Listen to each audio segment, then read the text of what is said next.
Hi everyone, it's Jerry. This is a game played in 1883 in London between Johannes Zukertort and Joseph Henry Blackburne. This game is now known today as Zukertort's Immortal, so let's see exactly what went on that made this game so special. Zukertort on the white end opening with c4, English opening, and e6 is signaling the Agincourt defense, something that I'm not too familiar with, and something that's not so common today, but it can certainly transpose into, let's say, a Queen's Gambit in just a couple moves, but we don't have that. After this e6 move, we have e3. So these two particular pawn moves to e3 and e6 are pretty much saying that the queen bishops are going to be fianchettoed, because going along that main diagonal, not really going to be a very likely thing to occur for either of those bishops. So you can already anticipate that, and sure enough in this game we see it. But more development in the meantime: knight f6, knight f3. b6, bishop e2, a tame deployment of this bishop. You could also see, let's say, d4 first and the bishop being deployed to that d3 square. We actually see that on the black end. But first, bishop b7, white castles, and now d5, black is intending on posting that bishop to d6, where it will eventually support a pawn to e5 advance. Okay, and so at this point, white establishes this pawn in the center, and black goes with bishop to d6, looking to eventually place their queen on e7 and maybe get this e5 advance in. But in this game it does not occur. Instead, knight c3, black castles, b3, so fianchettoing the queen bishop here for white. Knight b to d7, more development, keeping a watchful eye, in fact, on both of these squares. You may very well see c5 or e5 in such a pawn structure, striking at white's lead pawn in the center, that d4 square. So bishop b2, and now this right here, this last move by black, queen to e7, is a serious commitment at this point, because there really isn't any significant imbalance in the position. With regard to the pawn structure, really not too much of a difference regarding the pawn structure. In fact, everything is pretty much identical except the c-pawns. White has advanced their c-pawn and black is still on its home square. Everything else is pretty much identical. And so with queen e7, white replies knight to b5, and what's going to happen now is one of those main imbalances in a chess game, a knight for bishop exchange. That in fact cannot be avoided. If the bishop plays here, you could always put a question to it. So this exchange is going to happen, and black must have seen that and thought that they were going to be able to make better use of that imbalance. They were going to be able to make use of their knight and try and shut down this dark square bishop. So we have knight e4, knight takes bishop, and now pawn takes knight. So this is just imaginary, these pawns essentially being doubled. That will be resolved. This exchange right here cannot be avoided. So this pawn is going to serve a useful role in watching over this e5 square. So forget about a knight being planted to that e5 point. Additionally, there's just going to be the opening up, right? As soon as you capture like that, now these rooks are going to have play along this c file, or it's going to be most likely a purposeful thing to do with the rooks planting to that c file. So c takes d, and now knight to d2. So this is definitely a point in the game where you do have to come up with a plan, and that's not always the easiest thing to come up with in a chess game. It's once you're beyond the point of just getting your pieces out, this next phase of really coming up with a middle game plan is something to really focus on. And white is moving forward with trying to eliminate the one black piece that is finding itself in on the white side of the board, this e4 knight. So challenging it right away. This right here, it seems very sensible, because really, what is the future of this f3 knight? It can't make use of this square. There's no way to really influence this pawn's movement. There's no way to chase it away from defensive e5. So the next best thing is likely to be knight to d2, just to challenge it. That's a useful role for this knight. Get rid of this e4 knight of black's. So after knight d2, black is wanting to just secure this square, and white pushes forward now with f3, taking over control of this e4 square. After knight takes knight, that's essentially forced. Otherwise, that knight's going to get trapped. If it goes to g5, it's clearly now running out of squares after h4. So knight takes knight, queen takes knight, pawn takes, bishop takes, and it may be, let's say, a bit tempting to want to capture towards the center and build, a pawn center like this, but it's certainly not without maybe allowing black to put pressure on this pawn, because now there's, black has this file was once opened, and now I guess you could consider it half open since there's now a white pawn on it. And this may very well find itself being the target of an attack with moves like the rook's doubling on these two squares, and moves like bishop a6 or timely d5 moves. You may even see d5 right away. So just avoiding maybe any potential liability for this white pawn being on the c file, we just have the bishop recapturing.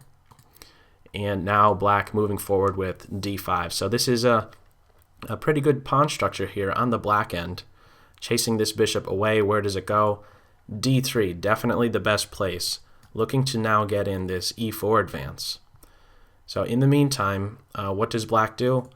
Rook on f to c8. I'm not quite sure if there's a big difference between which rook gets played to that c file. Sometimes I really do like to question why that rook instead of the other one. I'm not quite sure if there is a big difference between the two. But in any event, the rook on f played to c8, and this is the only open file. And oftentimes in a chess game, when there is only one open file, what you will often see is both rooks eventually being captured, and maybe even the queens. And in this game, we actually have none of that going on. So this is a very interesting point. In fact, right now on white's next move, well, in this position, if you'd like to pause the video, which rook do you think would be playing to this c file in this position? Or maybe better said, what was the move played at this point in the game? If you'd like to pause the video, see if you can figure it out. Okay, it's actually neither rook playing to that c1 square, but rather rook on a to e1.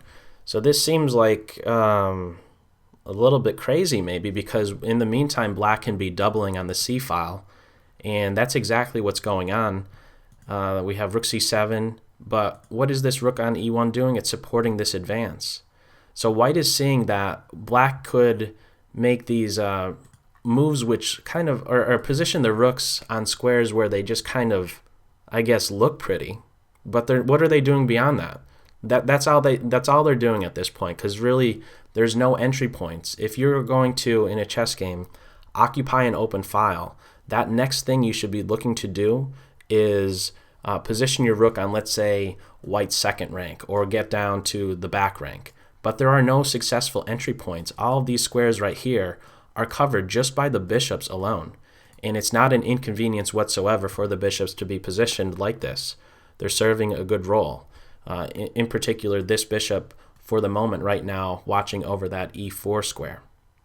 And so with this advance now, with this advance by white to this e4 square, it starts to become very difficult for black to deal with an eventual pressing forward of the e and f pawns, looking to eventually create additional open files now here on the e and f files, while these two rooks right here, again, are just, they look good, but they're really not serving a good role. So after e4, we have black doubling, and now e5. There really is not going to be a way to maintain this knight's position, however you look at it. So if black didn't move forward with doubling on the c, and instead captured like this, well, this is, now we have play along the f file. Now black is having to contend with maybe a timely d5, capture on f6, queen out here, etc. Bad things can really happen if black captures first, because you're allowing two different pawns to potentially be moving forward, and that's going to be even more difficult to be defending against when you give your opponent two possibilities for particular pawn moves.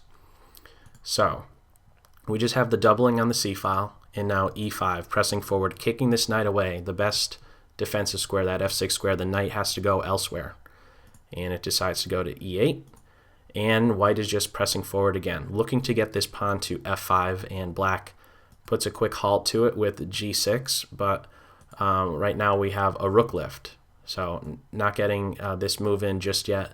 Maybe there was thoughts of, let's say, g4 and f5, but this rook lift is certainly a very forceful one as well, looking to come over to that h file, or maybe even the g file, and who knows, maybe getting that queen to h6 and looking for mate. So black is feeling compelled at this point to make some lateral defense for their king, and maybe trying to shut down this diagonal for the bishop with their next move, this f5. And white will certainly do best to keep the position open and capture en passant. You really do want to just open this file, keep this diagonal open, so certainly capturing is the way to go at this point. So e takes f, knight takes, and now the opening up of more files and diagonals, essentially. If you're going to be the side that has the bishop paired, the exchanging of pawns is going to allow for more diagonals to open up. So we now have this diagonal opening up for the queen, and really this is the last piece needed to get activated on the white side. So with f5, if the pawn takes, we could just have actually the rook or bishop capturing because of the pin going on the e file. So after f5, we have the knight now planting to this e4 square, and finally this bishop is somewhat showing itself in the position since it's indirectly watching over that e4 square. So this is essentially an intolerable piece.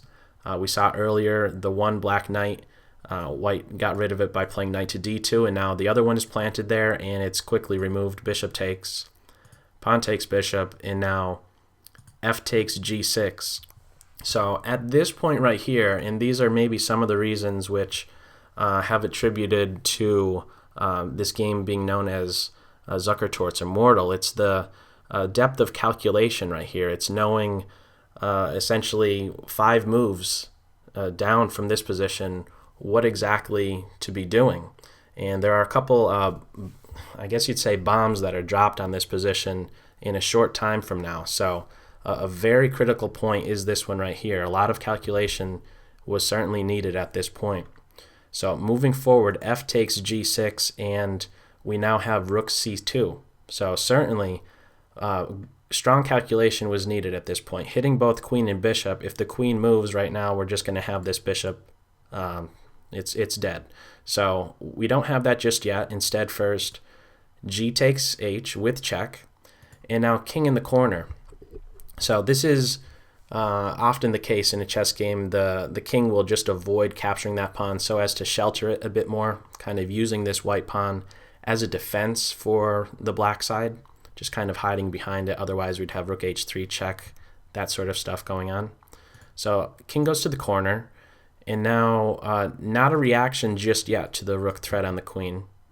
So instead d5, and now we have a discovered check on the king, and black shuts down that diagonal with e5. And now here's the very, very interesting, brilliant move coming up. If you'd like to, pause the video, see if you can find white's next move. Okay, the move is queen to b4. The first of, I'd say, a couple spectacular moves in this position, offering the queen in exchange for essentially the black king, because if queen takes queen at this point, we're going to have a mate in 7.